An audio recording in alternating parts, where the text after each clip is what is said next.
What up, people? It is your boy, C. Grant, host of the Guy Talk Pod, where we are honest, open, and transparent. We have another great episode for you guys today. We are diving back into the topic of emotional intelligence.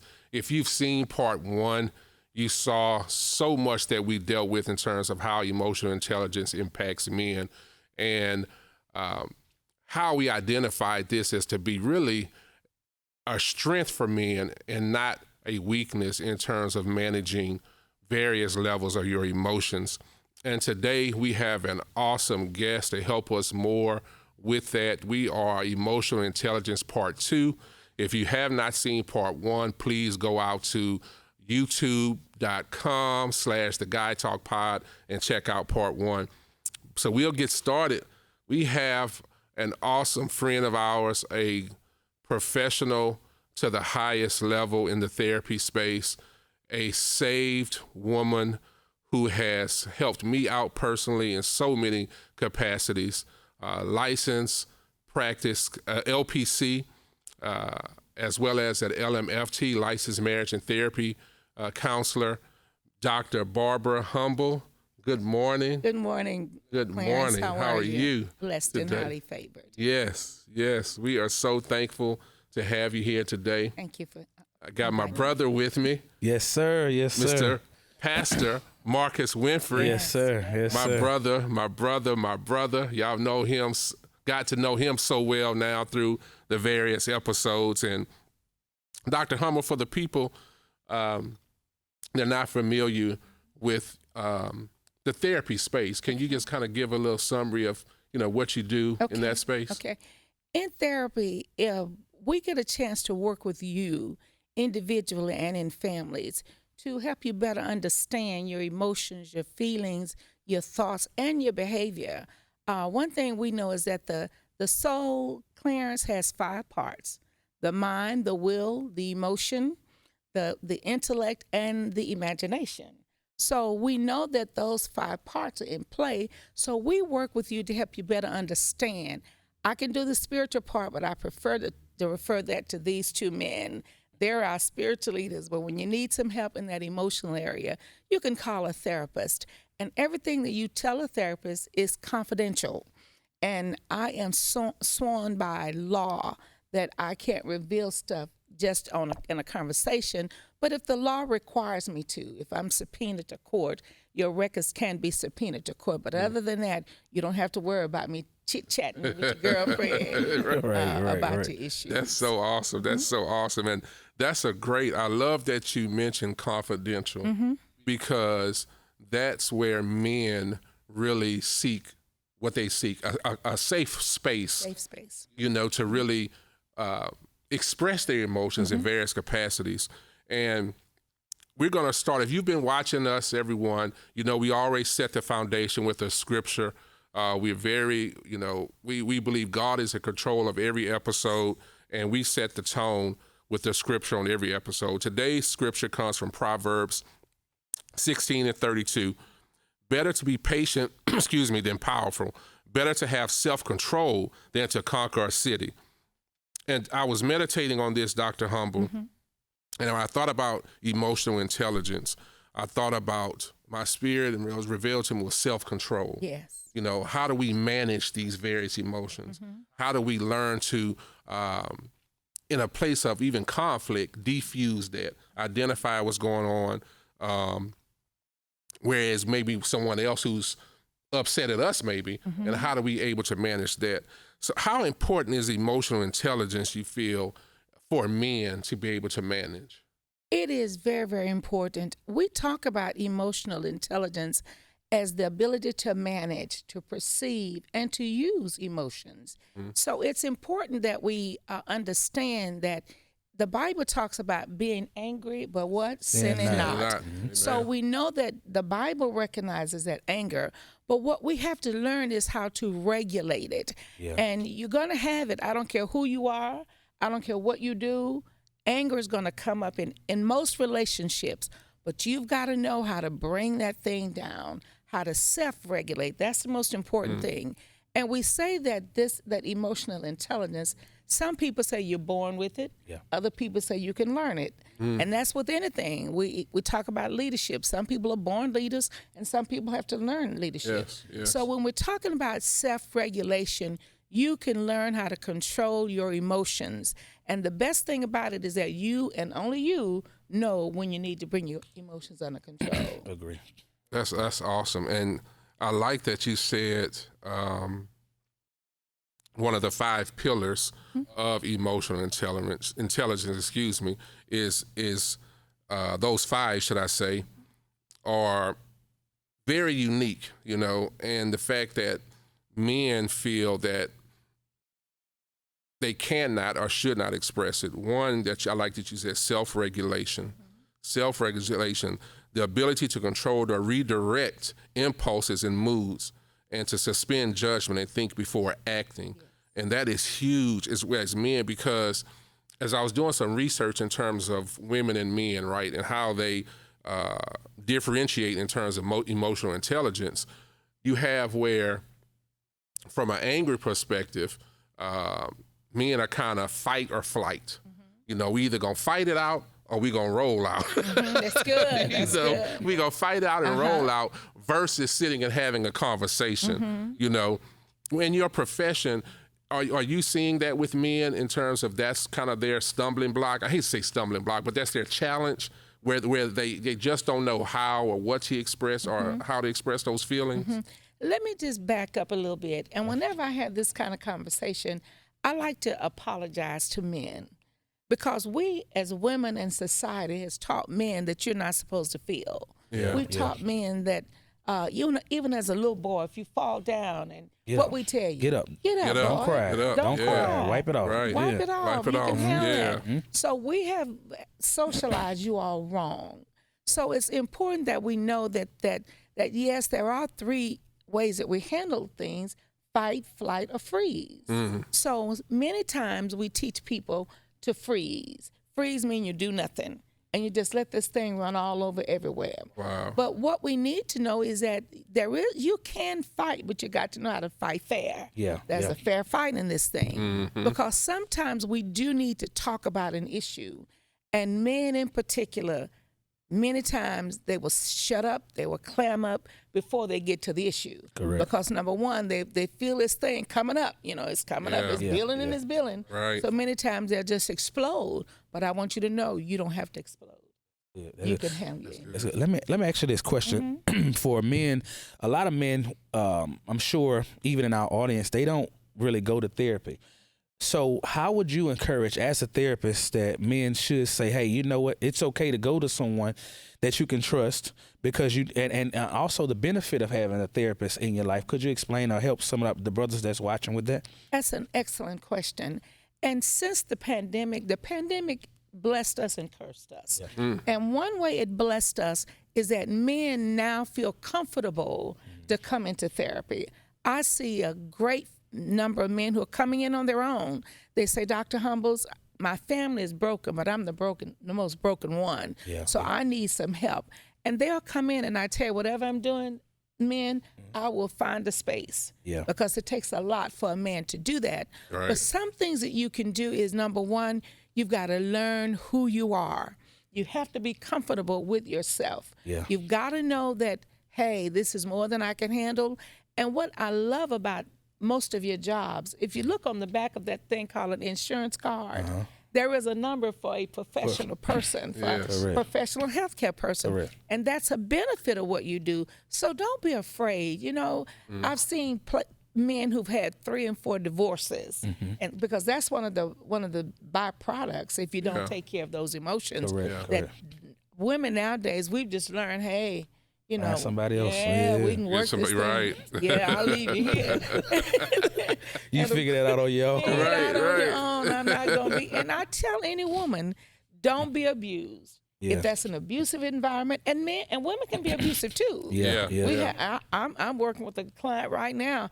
I told her husband the next time she gets ugly with you and put her hands on you, call the police. That's it. So, Yeah. but there are ways that you can learn that. Yeah, And yeah. it's taught on how to regulate yourself. How with my anger starts in my feet. Yeah. and it comes up to my calf. And by the time it's in my calf and in my knees, I'm doing this. I know it's time to back down. So it's important that we know our bodies. Yeah, Because yeah. the body does keep the score, and the body will tell you what you need to do. Right. But there's some things you can do you can learn some ways to control those emotions. There's a lot of men, I think, that once they hear therapy, they clam up. I don't want to do that. You're right. I'm not doing it. I ain't crazy. You know, Taboo. they think that therapy is for crazy folks. All right, therapy is for people who can't get it together. You know, and the first, especially in a African American community, we look at therapy as, man, I don't need that. You know, I'm good. You know, I've been over that a long time ago. Until they actually face with it. So a lot of times, you know, I think even on this podcast, Clarence and I, we've discussed how important therapy is to a man. But as a licensed therapist that you are, and a licensed family and marriage therapist, how would you encourage brothers to say, hey, look, this is not what you thought it was. Yes, you know what I'm saying? Because I think going to therapy has really helped my life in a major way. But I'm speaking from my experience. You speaking from experience of people that you've seen grow. You've also seen people not grow, but I'm sure you've seen people grow and get better. So how would you encourage a brother that's sitting out there now that's saying, you know what, maybe I need to go, or I've been thinking about it, but I'm a little bit afraid about it. How would you encourage them, and also what are the benefits for them to do that? I like that question. That's a great one, because in the Black community, and I can talk about it because I'm one of it. Exactly. But Exactly. I've studied the Japanese, and I've studied the Caucasian. I've studied them all. Yeah. But the fact in the Black community, we told men, don't tell your business. That's don't true. talk That's your true. business. Yes. Keep it to Yes. yourself. You don't want nobody knowing your business. And even when I was coming up, my mother used to say, what happens in this house stays in this house. Yeah. And surely some of that stuff is from our past. Okay. A lot of this hurt is from childhood hurt. But I want you to know that if something doesn't feel right, you have the right to say something. Correct. You know, if it doesn't, if you've been taught that it's not okay to talk, we want you to know that it is okay to talk. Yeah. And therapeutic environment is a safe environment. Yeah. You know, most of us go to church, but we can't stop the pastor and say, hey, pastor, how can I handle me and Brenda? You know, who I'm staying with every day. Right. But if you're in a therapeutic environment, you can ask questions. You can seek other ways of doing what you need to do. Correct. Because let me tell you, your children are watching. That's good. That's good. the important thing. Remember that you will teach your next generation how to handle their difficulties, because what you do now means a lot to them. Yeah, and sometimes I have to look at myself and say, oh, that sounds just like my mama. You know, I hear myself saying something. I say, wait a minute, used to say that. So you just know that if you don't learn better ways of doing it, your children will get into a relationship and they'll handle it the same way you handle it, and many times nothing will get resolved in those relationships. Yeah, that's Can I good. ask you a question? Yeah, you did. That was good. You did good. You did good. And I talk to so many brothers, friends, just random guys in general, Black and white, to be honest. And many struggle with, they know what they feel, but they don't know how to say what they feel. So they're married, or maybe they're engaged, or maybe it's something dealing with the children. And I'll talk to them and they'll say, man, I'm just so upset. I'm so frustrated right now because of X, Y, Z. How do we help men to build the confidence to say what they feel, but not also come across where the person doesn't receive it? Or should they be just simply transparent? I'm mad right now, or is it different strokes for different folks? It is. There are different strokes for different folks, but the thing that we do is we teach journaling. You know, sometimes it's best to write it down, and you can hear yourself, you can read it to yourself and read it back. And then once you feel a little bit more comfortable with hearing your issues, then you feel more comfortable in discussing them. I like that word, transparency. We have to be transparent. We have to say, hey, I'm not quite here in this place right now. Give me some time.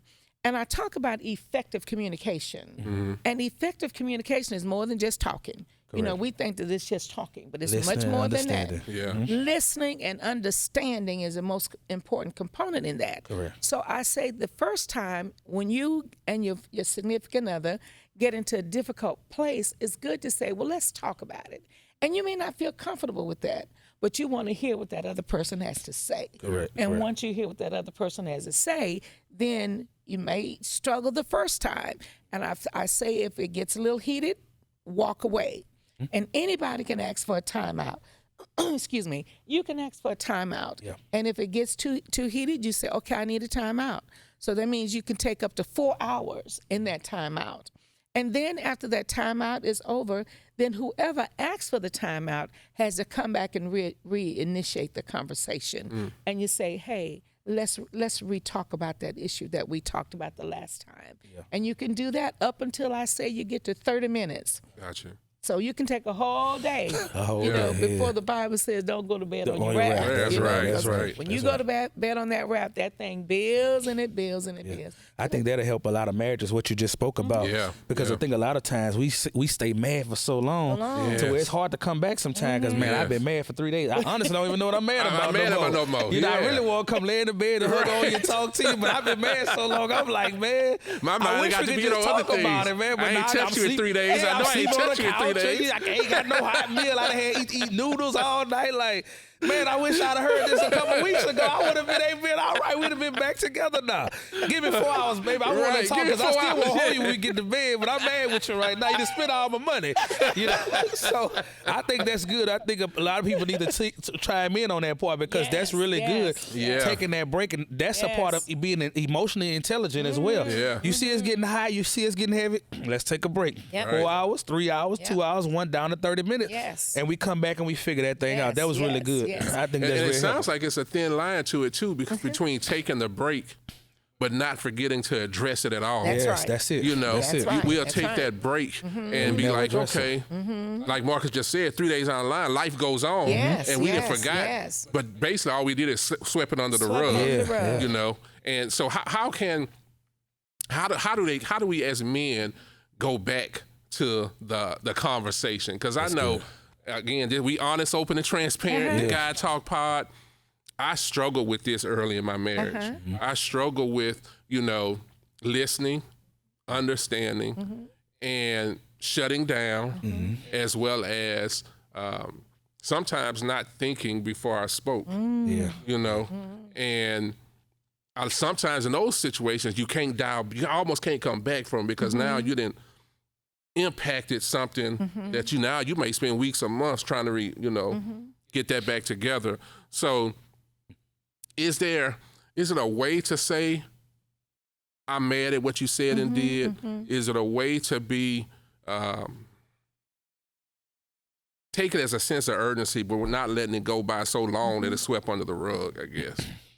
You're right. And so many times relationships fall apart because of that, because nobody's decided to go back and revisit the conversation that made us so angry. You have to revisit that, because it doesn't go away. It'll just pop up another time in another place, in another situation. And then what we talk about is Mad Day. When Mad Day comes, then I'll tell you everything that you've done wrong.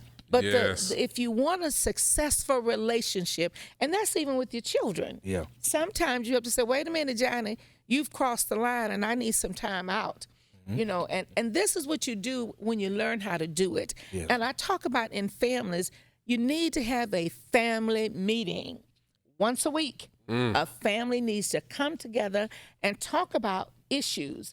And I always say that in this family, you have to have different offices. You run it like a community. In the community of Baton Rouge, the top official is our mayor. So the husband is the mayor. Then you have the other departments. You have the wife, who's the police department. You got to have somebody making sure the laws are taken care of. Then you got the children. They can be sanitation workers. They can be the food service people. But it's important that you come together on a weekly basis and talk about the issues that impact the family. That's good. And in this community, everybody gets a vote. I like But the father and the mother can override any votes that come up in this situation. We used to do it in our family on Sunday nights. After that, the whole week has passed and we're looking forward to another week, we come together. And we had a dry eraser board where we wrote down everybody's schedule, so everybody knew where everybody was going to be during the week. And if something comes up and I need to talk to you, I know where you are and I know what you're involved in.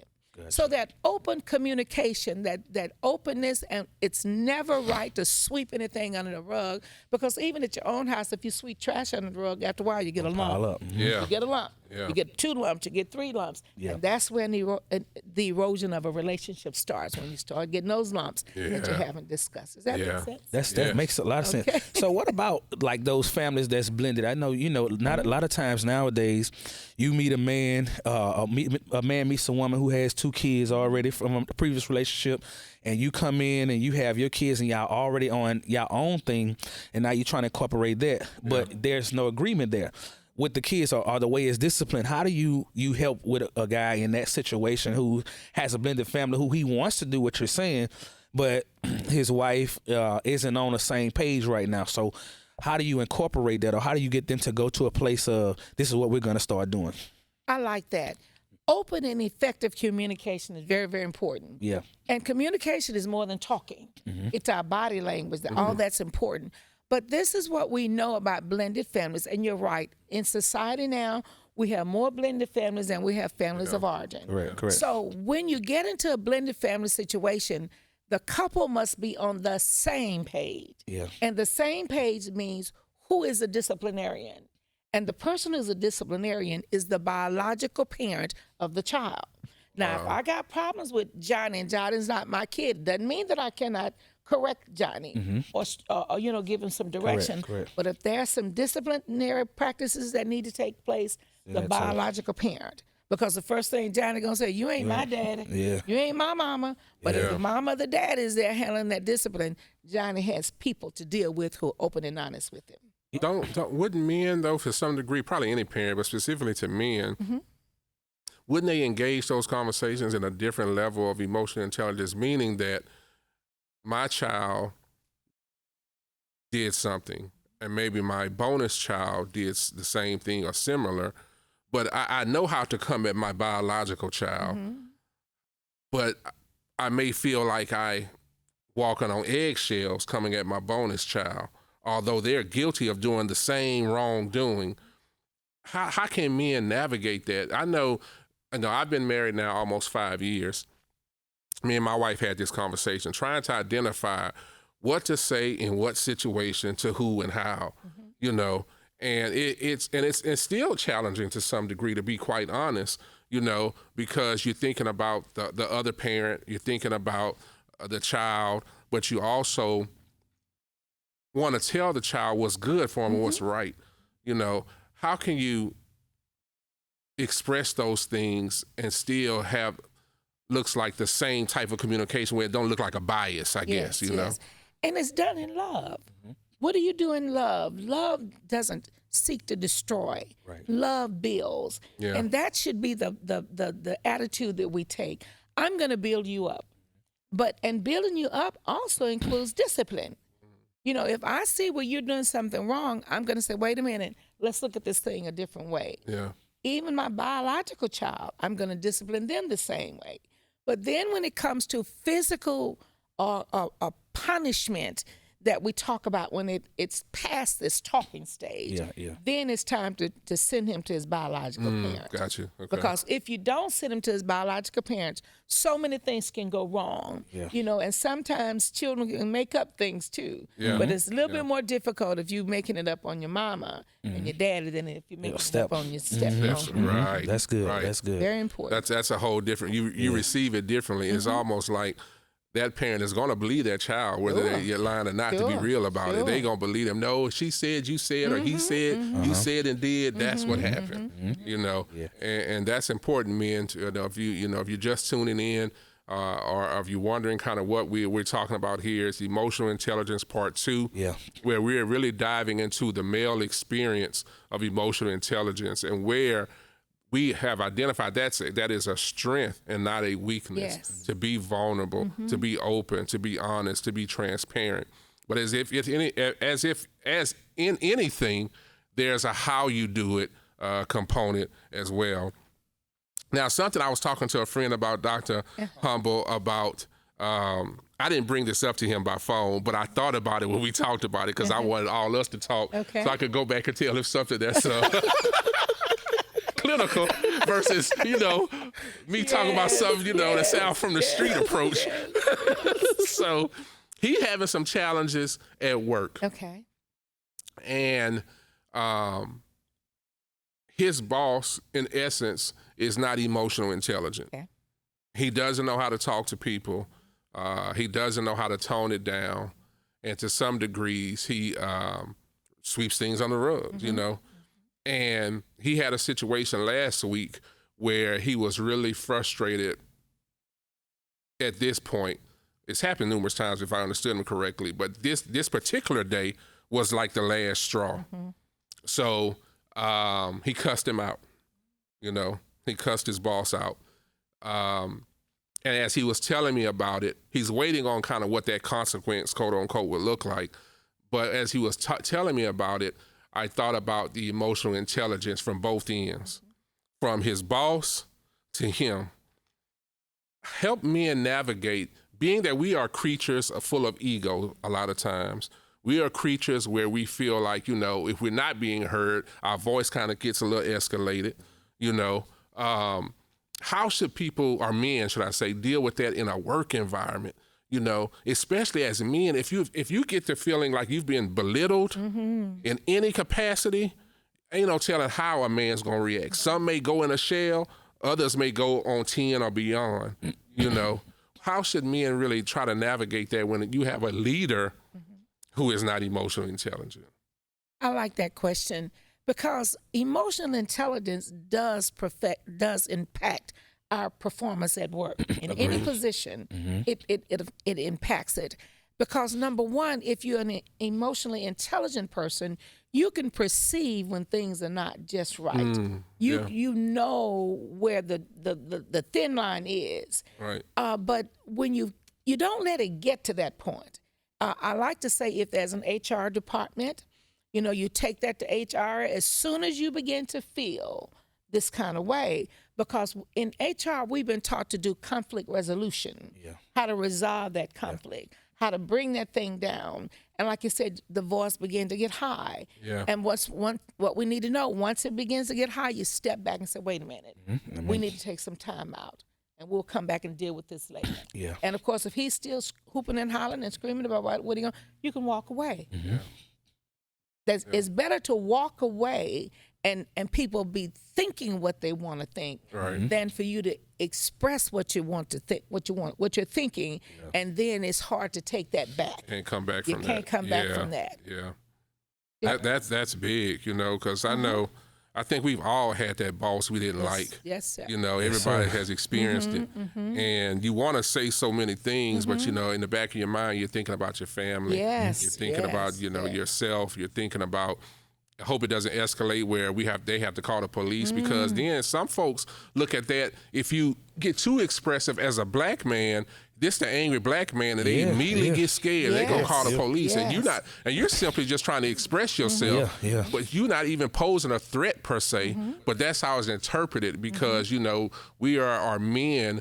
We are men that are prideful a lot of times, but also no man wants to be belittled. No woman either. Nobody likes to be belittled. I think that's major, what you talked about with a man being belittled at the workplace or anywhere. A lot of times people don't realize that that's a form of abuse.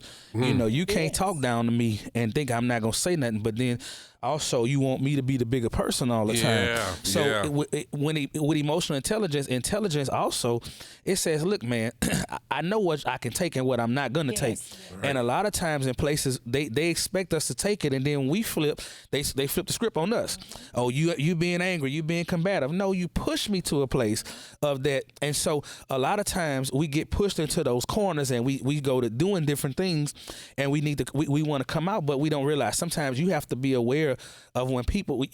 Number one, let me back up. Knowing your own triggers. Okay, what's gonna make me to get me to that place where I know what's making me so upset to where I might do something that I don't have no business. Number two is when I recognize you pushing the trigger, how do I get out of this thing before I give you that other side? Because everybody have a different side. We go to work, we try to put on a nice face, a nice attitude, nice personality, but we know when we get home, we talking about how we don't like you, how you talked about us bad, and we holding that in because for the sake of our families. You know, I got a family I got to take care of, so I'm not gonna sit up here and dog you and cuss you and choke you out when I want to, because I got a house note to take care of, I got bills. But I'm feeling that way. But I feel that. So if I'm always getting that happening to me, it's like, brother, I can only take so long. So like Dr. Humble said, you know, go to HR, figure out something different things to do. But if you can't get there, walk away. And it don't matter what they call you, man. I would have did this. Well, you didn't do it. I did this. You know what I'm saying? Don't ever put yourself in a position to prove a point to somebody who ain't doing what they said you would do. Okay, I got this job. I know what they pay me, and I need the money. And I'm not about to go out here and look for another job behind some foolishness. And a lot of times when you confront the issue, it goes away. I remember a situation, I'll get back to you. I remember a situation I had with a supervisor in my job that I'm at right now. I've been there 11 years. Dude came in 2 years after me, and he came strictly to me to pick at me on a regular basis. I called him El Diablo, the devil. I said, this dude is the devil himself. And he came at me one time so hard. Did he know you was calling him? I told her. I speak to him, what's up, Diablo? And he would laugh. But because I knew that's how he was, so he came at me one morning. Calling Satan out. Yeah, he I'm came gonna call at me you one out, you morning. I was devil. going through some crazy stuff at home. I was frustrated. And he came with that same foolishness. I say, look, I told you, you're not going to do this no more. And I mean what I said. If we have to go any further, we're going to go further. But you're not going to do that. That was 7-8 years ago. Wow. We have not had an issue since. As a matter of fact, I was in a position to almost lost my job. He spoke up for me to keep my job. Wow. Not because I went crazy, but because I handled him in a way that he could respect me now. Okay? So he spoke up for me and made sure. He said, this is one of the best employees I have. He comes to work and do his job. So why would I want to get it? Thank you. It's sometimes you being quiet when you want to go off, it'll save you in the long run, because had I would have went off and had I would have treated him differently, anything happened, I'm out the door. That's right. And that's how they do that. Exactly. Man, that just makes me think about the last memory of somebody. Yeah. You know, the last memory, maybe not his last, but one of the memories of him is that you didn't go off. He remembered that. You know, he remembered that. In his mind, he almost felt like, I deserve, if he had went off on me, I probably deserved that. Wow. But because he didn't, I have an opportunity to show some love here. Yeah, there it was. And it's important to get back with that supervisor. You know, and I talk about the battle. You can't resolve some issues in the heat of battle. Correct. And when that supervisor is going off, that's the heat of battle. I even teach my children that you may have an opinion about something different from what I'm saying, but not when it's the heat of battle, when I'm correcting something that was not supposed to happen. But you can come back at a later time when things have calmed down and say, hey, mama, what about the last time we talked, you know? And it didn't go off so well. I didn't mean it like that. And so you can do the same thing with your supervisor. You can do it at a later time. You can walk away and do what needs to be done. But in a later time, you go back and you revisit that. That's it. And you say, well, I'm not coming here to start any confusion, but I just want to make sure that we're on the same page with this. So it's still effective communication is a key to resolving any issues that deals with emotions. And emotions are about how you feel. That's it. You've got to make sure you're talking about your feelings and the facts about. Nobody can tell you how to feel. Correct. People can't tell you. You ain't supposed to feel like that. No. You can't tell me that. You can't tell me that. That's my emotion, and that's how I feel. That's and good. I like when you said about the kids. You know, me and Marcus will soon be going into schools in various capacities, from basically middle school, high school, and we pray university. So if any universities are watching this, please reach out. Send us an email. We need to talk to y'all. We want to come to the institution and talk to some of the males as it relates to emotional intelligence. And as I was doing more research on this, Dr. Barbara, you know, and observing the children of today, right? From a mixture of spoiled, right? From a mixture of not knowing how to manage their emotions, from a mixture of mental health and anger issues. You know, how us as parents, we're all parents, You know, one day we'll be grandparents, which you are a grandparent now. And even our children, obviously, you know, they one day may be grandparents. How do we begin that discussion with our children now? You know, I see my daughters and my son in situations where I tell them they should have made a better decision, but I know in that same scenario for me 10 years, 30 years ago, I didn't make that decision. You know, I'm learning those things now, but how do we get our kids on board with understanding emotional intelligence? Because it's a game changer if you can manage it, especially in society where kids, unfortunately, there's a violence component, there's a fighting component. You know, how can we get our kids on board and educate them more about emotional intelligence? That is so important, because what happens now will determine the next 4 generations. The Bible talks about to the 4th generation. So it's important, first, number one, to be open and honest with them. You know, you can say, hey, this is not anything new. We've all gone through this before, and it's going to get you either in trouble or it can be positive for you. And I want you to remember now that all of the children that you see will not have come from environments like you all came from. You're going to see some children in those environments who have really been mistreated, who are mistrustful, distrustful, who really are sort of leery of anybody that's coming, you know, trying to be kind to me. What is it that you want from me? So the best thing to do is to first be open and honest. I'm not here to make any waves. I'm not here to condemn you. I'm not here to make fun of you.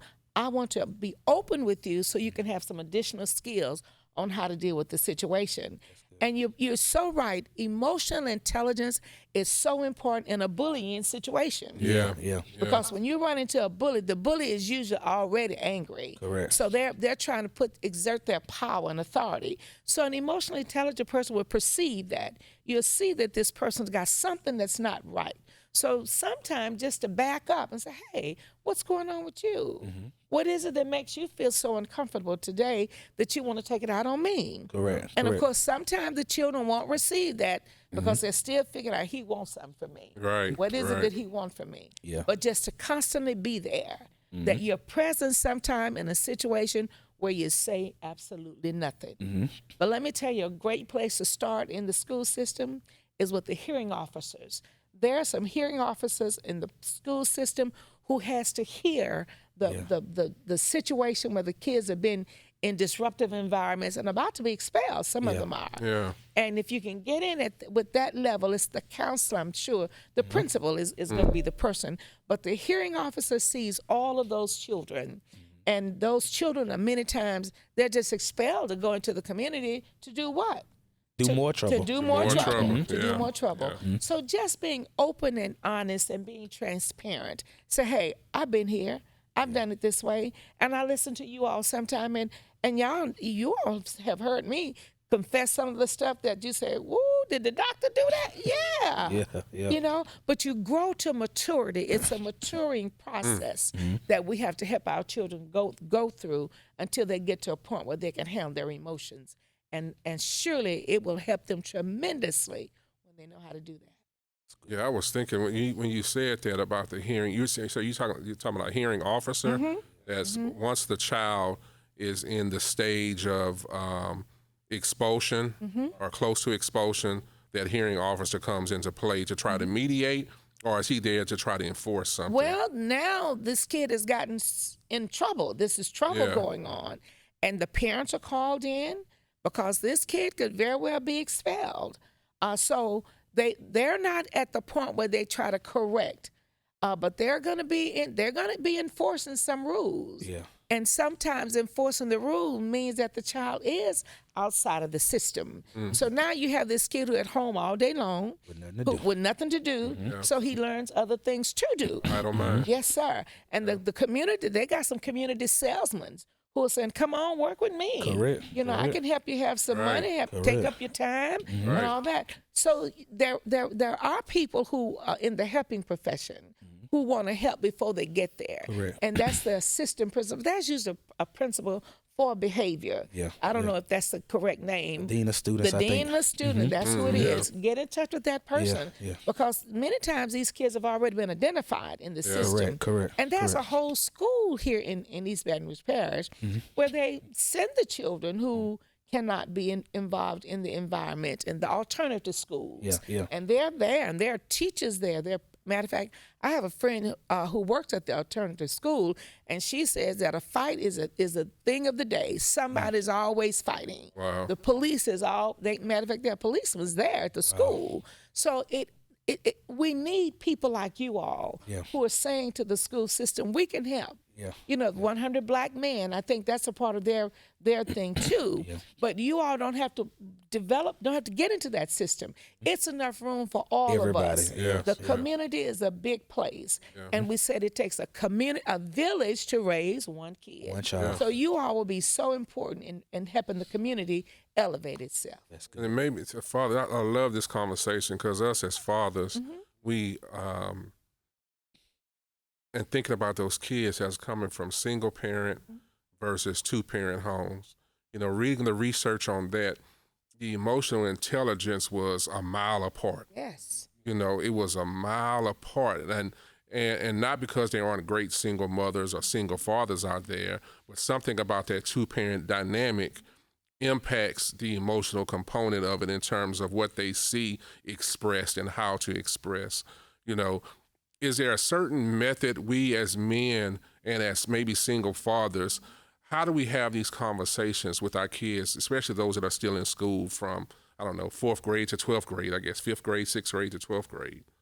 I love that. Listen, we cannot devalue the importance of 2-parent families. Yeah. We can't devalue the importance of a father being in the environment. You know, even if you're not still married or in the relationship, don't abandon your children. Yeah. That's good. Because they need you. They need to hear sometime that rough voice say, girl, you better get up from there. Girl, you better not do that. I think about my own daughters. I have 2 adult daughters now. And one is a pharmacist and one is a sergeant in the military.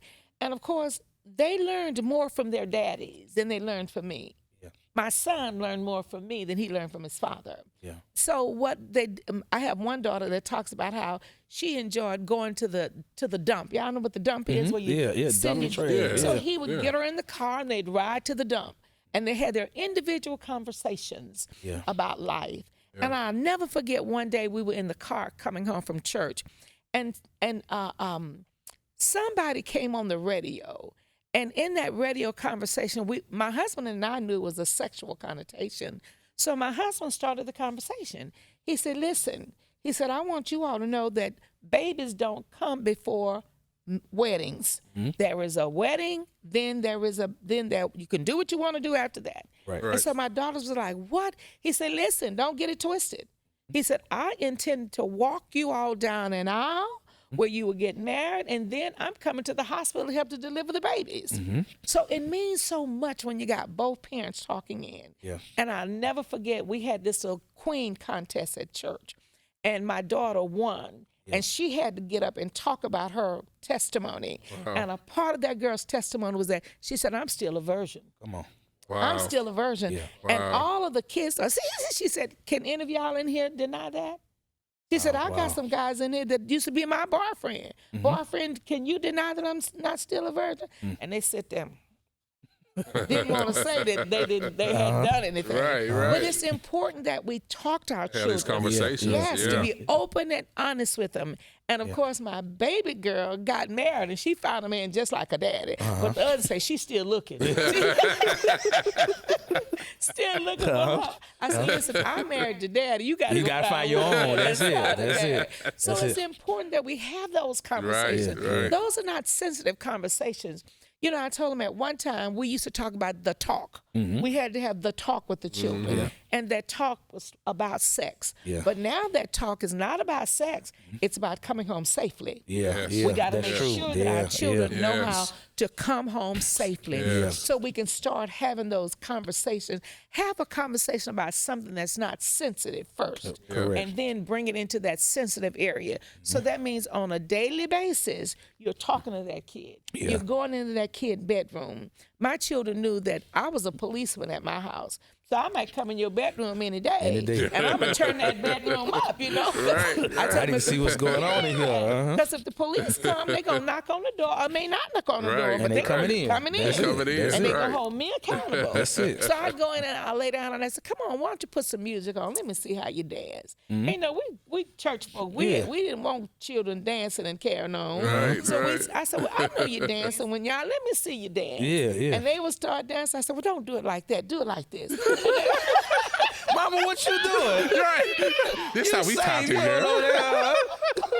So I'm talking about getting into their world. World, Yeah, right? No, I'm yeah, with you. Getting though, into yeah. that world, Right. knowing what right. that world is all about, so that Right. when it is time to have those very sensitive conversations, Right. it's easier to open. approach them. Yeah. Yes. I approach all my children, with most of them anyway, with something relative to TikTok or either just an acronym that the kids use, you Yes. know, and we always laugh about it. But for me, it's a strategy. Yes, Yeah. it is. You know, they think they're just, you know, they're cool, they're Yes, funny, but it really yes. it's my strategy To get in to there. now get in. We're going to talk Yes. about some things. That's After, you know, it. That's after it. you finish That's it. giggling, That's we're it. going to talk about some things, Yes, you know. yes, yes. So that is awesome. Yeah, I did that too.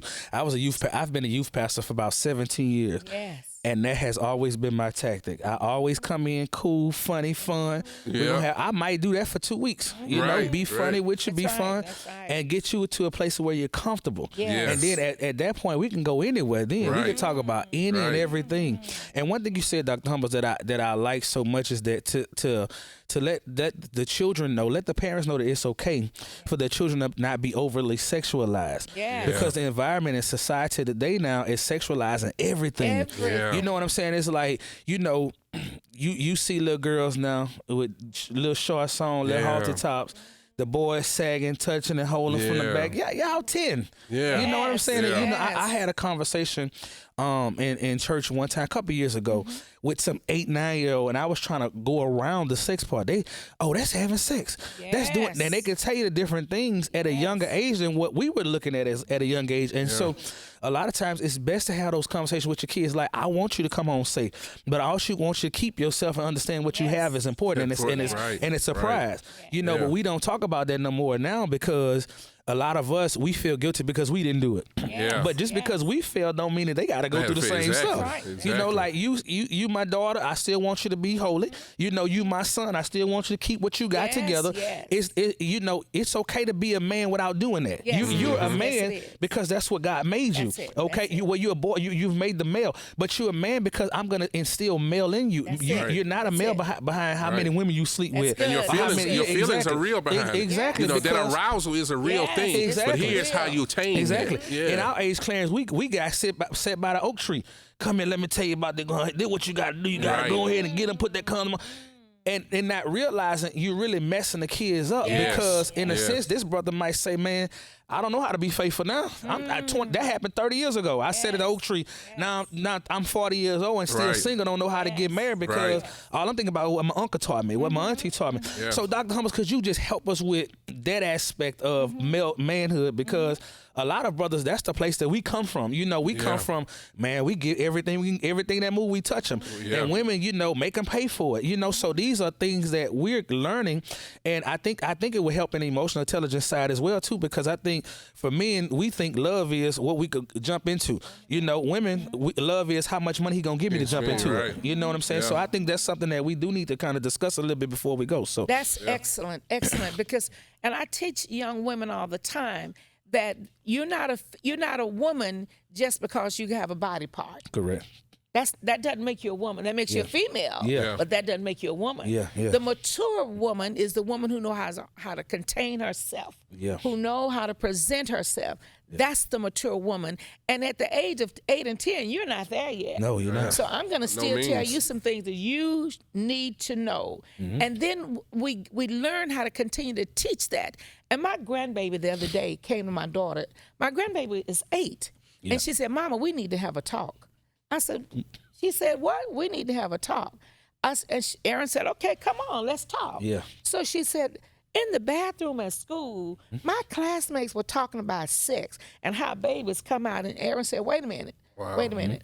I sent Erin a book last year on how to talk to your children about sex. Yeah. And of course, her husband thought it was, oh dear, that's just a little bit too much. Yeah. Aaron said, Mama went and got that book because it was time now was to time, pull yeah. that. Whenever Yeah. they ask about it, or whenever you see them in some kind of way that's imitating it, then it's time to talk. Yeah. And let me tell you, women, it's important that your daughters know how to preserve themselves. That's good. They need to know that everybody should not use them as the bicycle, as we call it in the military. And what does a bicycle do? Everybody rides it. Everybody rides. Yeah. Yeah. You don't want to be the community bicycle. You want to preserve yourself. That's good. Because there is a time when you will have an opportunity to make love, and it's different than having sex and making love. Love. good. It's Yeah. good. And see, our children don't know that. But we need to talk to them about that. It should not be any conversation that you cannot have with your child about life. The kids call it lifing it. You know, I like what you said about knowing their language, knowing their vernacular. Correct. And of course, the children always laugh at me. Where you learn that at? Right. I said, listen, I see kids, I see people in all ranges. Yeah. I see them from 8 years old to 85. That's it. So I know the different terminology that That's goes it. along. Right. That's it. I even told them, I said, we know that the venereal diseases are the highest with old men on the 10th of the month. Yeah. And they said, well, how you know that, Mama? I said, well, we know the young women going to the nursing home. Right. That's exactly right. By the time the 10th of the month, all checks to come in. Come and get it. You come and get it. Yes. Yes. So we need to teach the importance of being chaste. We Yeah. need to teach the importance of preserving our bodies because let me tell you, the diseases have not gone anywhere. Not at all. Syphilis has not gone anywhere. Yeah. Any of those chlamydia, all those diseases are still there, and they're still impacting our bodies. Correct. And I always say, what you do now will determine how well you live later. That's good. It's good. So it's important That's that good. we do have that conversation and not expect our children to learn it at the oak tree. They need to learn it at mama's knee. Mama's right. house. At Yeah. mama's house, That's you know, right. at daddy's house, you know, That's where the it. food is, you know. Right. Around the table is a good place. That's that spiritual food That's too, right? it. Yeah, That's that's it. that food too. That's it. That's it. Thank you so much, Dr. Hummel. This conversation has been awesome. Yes, indeed. I wish we had another hour. There's so much we can touch on, Yes. especially as it relates to men, because in me and Marcus's research and our conversation, there's a level of, men who truly just don't know. Then there's a level of men who want to know, and how. Yes. I think this conversation today has been very helpful in a lot of different areas for men, and we thank you so much for joining us today. Yes, indeed. Yes, indeed. Dr. Barbara, are you on social media or anything? Can someone find you, or a website Yes, that you want to provide? I do Facebook every Saturday night. Okay, how can the people find you? I have a public page. Okay. It's Barbara Humbles, and we talk about all these issues, including mental health, how to keep your children mentally healthy. We're talking now on how to develop a mentally tough child. That doesn't mean a depressed child. Right. So we're there. We're there Awesome. every Saturday night. My husband and I do a talk on Facebook. We may have you come back and talk about that. Would love to. Yeah. Would love to. Marcus, tell the people how they can find you. M Winfrey 25 on, I think it's 25 or 29 on Instagram. M Winfrey 29 on Instagram. Marcus Winfrey on Facebook. Marcus M Winfrey 39 on TikTok. Any one of those platforms you can find me on. Yes, sir.